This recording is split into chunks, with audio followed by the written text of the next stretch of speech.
Sobat Women's Association, kembali lagi di konten kami. Kali ini kami akan mewawancarai Ibu Anita Yulandri Lubis, seorang pengacara yang berpengalaman lebih dari 12 tahun dan menjabat sebagai managing partner di Alubis Law. Kita simak ya wawancaranya. Halo Ibu, selamat siang. Halo, selamat siang. Ibu, apa kabar di sana? Alhamdulillah baik. Apa kabar di sana? Aku alhamdulillah baik. Oke, kita langsung ke pertanyaan pertama ya Bu ya. Boleh. Mengapa Ibu tertarik mengenyam pendidikan di bidang hukum dan berkarir sebagai lawyer? Sebenarnya sih kalau dari keluarga nggak ada yang punya background hukum atau lawyer, walaupun saya marga Lubis. Terus orang tuh sering banget apa sih kayak relate saya sama Todong Mulia Lubis, padahal enggak. Saudara juga enggak gitu.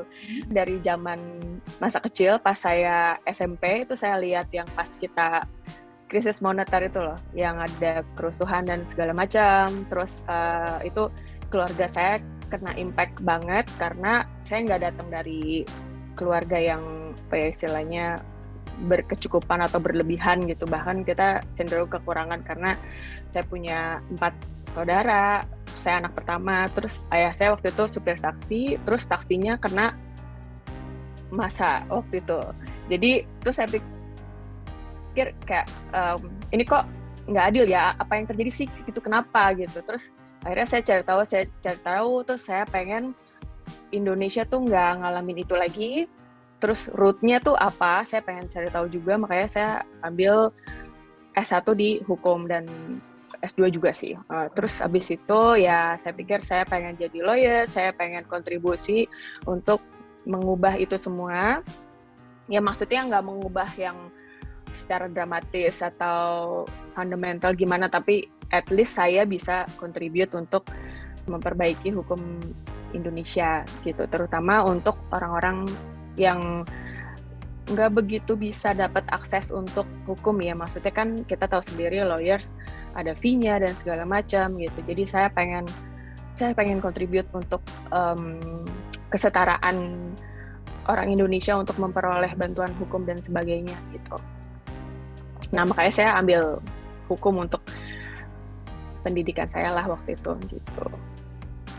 Oke, apa yang kemudian mendorong Ibu untuk mendirikan firma hukum Alubis Law ini, Bu? Karena saya kan udah kerja lebih dari 10 tahun ya, almost 13 tahun sekarang.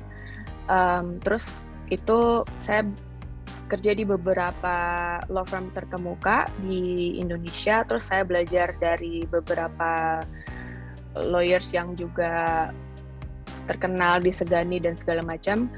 Terus tapi saya mikir mungkin karena pengalaman saya yang udah 1 dekade lebih itu, jadi saya pikir saya pengen punya istilahnya style sendiri gitu. Jadi saya pengen kalau kita ngasih legal advice itu ke klien itu kalau bisa as efficient as possible. Makanya logo kantor kami tuh simply and efficient Alubis Law. Nah berangkat dari situ, jadi saya pikir ya udah kayaknya cara satu-satunya adalah mendirikan firma sendiri di mana saya bisa istilahnya apa ya menjalankan apa yang saya mau, dan saya tahu klien saya juga mau hal yang sama gitu, maksudnya yang layanan atau service yang simple dan efisien gitu. Apa prinsip yang Ibu pegang teguh dalam berkarir dan beraktivitas ini? Kalau berkarir yang saya pegang teguh itu integritas dan efisiensi dalam bekerja, karena ya saya tahu klien kan pasti nggak punya banyak waktu atau nggak punya apa ya, maksudnya harus mikir yang terlalu jelimet gitu loh. Jadi kita mesti bantu mereka supaya pekerjaan kita tuh gampang diterima, gampang dicerna. Jadi makanya saya pikir kayak legal advice kita, opinion kita itu mesti sederhana, mengena, dan efisien dalam artian ya klien membayar kita legal counsel sesuai dengan deliverables yang kita berikan ke mereka gitu. Oke, apa cita-cita besar Ibu sebagai perempuan Indonesia ini, Ibu? Ini pertanyaan bagus tapi susah dijawab. Saya sih pengennya apa ya? Saya pengen contribute di kesetaraan gender. Bisa dibilang saya seorang feminis. Jadi apalagi di dunia hukum perlawyeran atau pengacaraan ini itu kan memang sampai saat ini masih dikuasai oleh non females ya. Jadi saya pengenlah suatu hari ngelihat gitu ya kita sama-sama lah baik females maupun males gitu di dunia hukum itu sama. Dalam artian sama, nggak cuman nama di law firm-nya gitu, tapi juga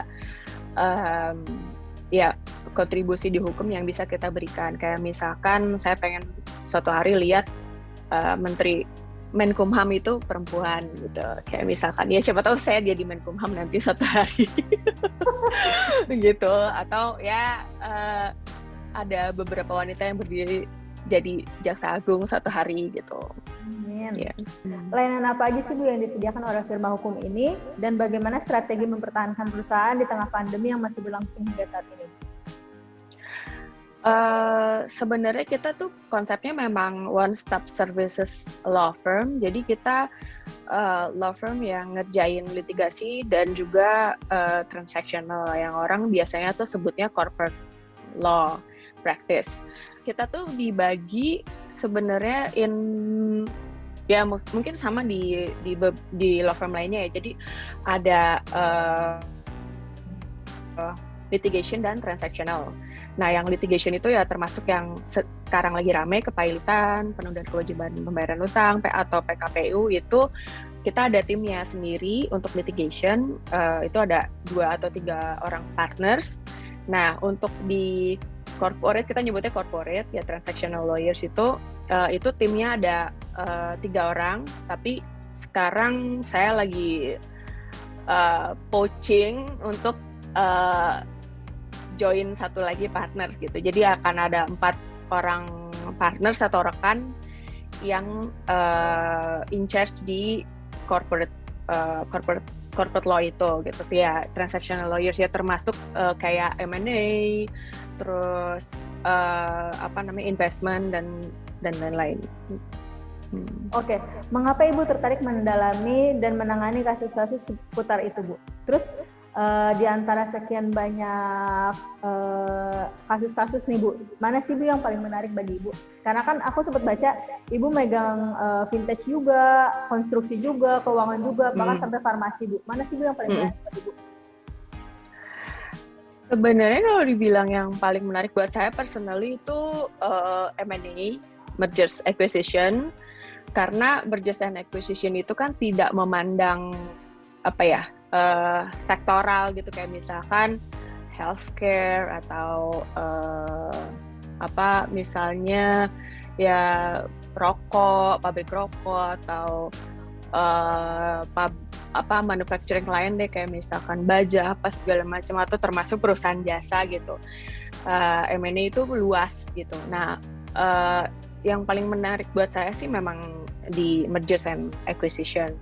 Tapi kalau misalkan dibilang industri apa sih yang saya tertarik banget dan saya pengen kuasai, itu ya di bidang finance, kayak banking, terus multi finance ya, fintech gitu. Ya walaupun fintech itu juga alongside kan memang nggak terpisahkan dari IT gitu ya, jadi IT and finance gitu. Jadi ya saya mesti juga dalemin soal IT gitu. Jadi itu sih yang paling menarik buat saya. Tapi kalau untuk hal lainnya yang di sektor lainnya, itu memang kita ada timnya sendiri, termasuk untuk entertainment. Saya juga punya partner yang bergelut di entertainment Sebagai lawyer yang berpengalaman lebih dari 12 tahun nih Bu, ada nggak sih tips sukses dari Ibu untuk lawyer-lawyer di luar sana agar bisa sukses berkarir di firma hukum? Tips dari saya mungkin ini sering diucapkan sama lawyers lain dan lawyers yang muda-muda atau ya penerus-penerus saya lah sering dengar, yaitu tapi itu memang benar sih, kita harus kerja keras. Jadi kerja keras itu nomor satu. Kita harus bisa kerja long hours dibanding sama ya maksudnya pekerja corporate lainnya gitu. Dan untuk kalau menurut saya pribadi, supaya kita nggak bosen atau nanti stres dan akhirnya burn out gitu, kita tuh harus bisa nemuin atau cari dan nemuin sesuatu yang sesuai sama passion kita. Kayak misalkan kita passionnya di music gitu ya, jadi kita saya bakalan jadi lawyer yang terkait dengan hak cipta misalnya, karena saya demen banget musik gitu, dan saya tahu musik tuh bedanya apa sih dari dari satu dan lainnya itu ada yang beda, tapi ada yang sama dikit aja tuh bisa melanggar hak cipta gitu ya, contohnya kayak gitu. Atau ada kayak teman saya satu, dia demen fashion, jadi dia jadi fashion lawyer gitu. Terus ya termasuk kayak saya sendiri, saya demen finance, jadi ya saya menggeluti atau bisa dibilang practice area saya tuh terkait sama finance ya, jadi di banking, multi finance, fintech, ya dan yang terkait sama finance gitu. Kalau nggak bakalan bosen banget untuk lawyering, dan itu bisa nggak bagus buat mental health kita lah istilahnya. Gitu. Oke, memasuki tahun 2021 nih Bu, apa target yang akan dicapai tahun ini dan bagaimana cara meraih? Pasti setiap tahun kita punya target kan, bahkan kita punya target 4 bulanan, 6 bulanan gitu kan, target bulanan juga ada. Nah, tapi karena kondisi pandemi sekarang, jadi kita bikin ya targetnya as reasonable as possible. Nomor satu tentu budgeting, kita harus berhemat dan segala macam. Nah, karena lagi pandemi gini dan kita ya apa sih istilahnya, kesehatan dan keamanan dan keselamatan karyawan dan lawyers kita itu nomor satu. Jadi kita sampai sekarang tuh masih work from home, dan itu juga terbukti itu apa ya istilahnya, yaitu tadi meet our expectation for the budget, karena kita kan nggak perlu ke kantor, jadi kita electricity bills-nya turun gitu. Jadi ya ada plus minus di situ. Terus juga saya setiap bulan tuh nanya ke lawyers kita, ke karyawan, ada yang kalian nggak happy atau enggak gitu, dan most of them itu memang senang work from home karena lebih fleksibel waktunya. Dan jujur aja itu hasil pekerjaan mereka menurut saya lebih bagus pas work from home dibanding kita harus ke kantor gitu. Jadi ya saya don't mind gitu kalau kita continue work from home, dan memang situasinya masih belum aman kan sekarang gitu. Terus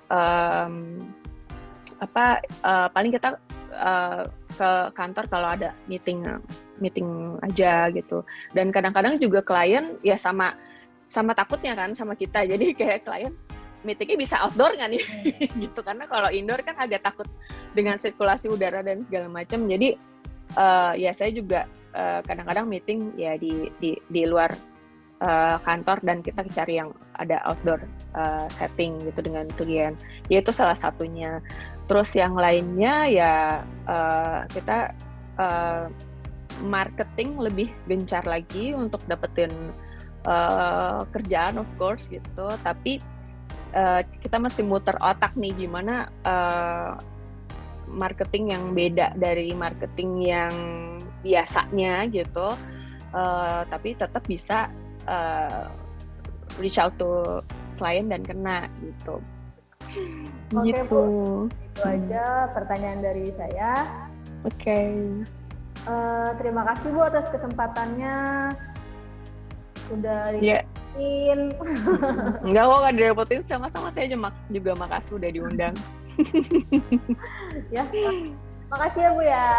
Ya, oke, sama-sama. Sekian wawancara kami dengan Ibu Anita Yulandri Lubis. Jangan lupa like, comment, subscribe, and share. Juga nyalain tombol notifikasinya.